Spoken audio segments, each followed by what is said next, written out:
Phone tapping ఎపిసోడ్పై KTR స్పందించారు.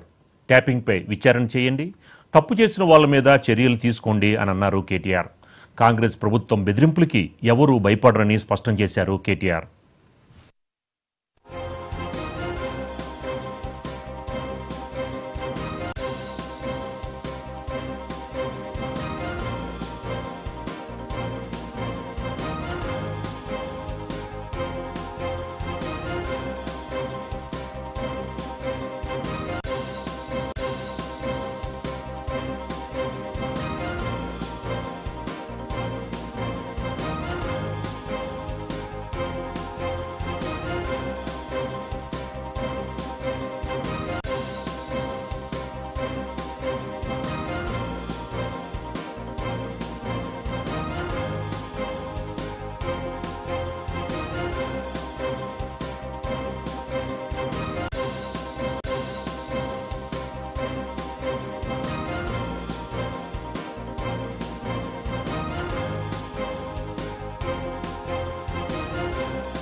మగడ అంటే అది శాత కాదు, కరెంట్ ఇయనికి శాత కాదు, మహిళా సోదరి మనులకు నెలకు 2500 ఇస్తాన్నావు, అది ఈరాబాయ్ అంటే అది లేదు, నెలకు 4000 ఇస్తా ముసలోళ్ళకు కన్నా అదేదిరాబాయ్ అంటే అది దిక్కులేదు, ఇది ఏది తులం బంగారం అన్న ఆడపిల్లల పెళ్లికి అదేదిరా అంటే అది లేదు, ఇవేవి లేవు. అందుకే దాన్ని కవర్ చేయడానికి ఏం చేస్తుండు, ఫోన్ ట్యాపింగ్ అవుతుంది అంటాడు.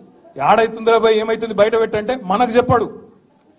యూట్యూబ్లకు లింక్లు ఇస్తారు, యూట్యూబ్లకు మీడియాలకు లింకులు ఇచ్చి వీళ్ళ ఫోన్ ట్యాప్ అయింది, వాళ్ళ ఫోన్ ట్యాప్ అయింది, ఇదైపోయింది అదైపోయింది. చెయ్యి, నీ చేతులు ఉంది కదా అధికారం, ఏం చేస్తావు వచ్చేయి అద్దంటారు. ఎవరన్నా ఏమన్నా తప్పు జరిగితే విచారణ చేయి, మేము అద్దంటలేం కదా.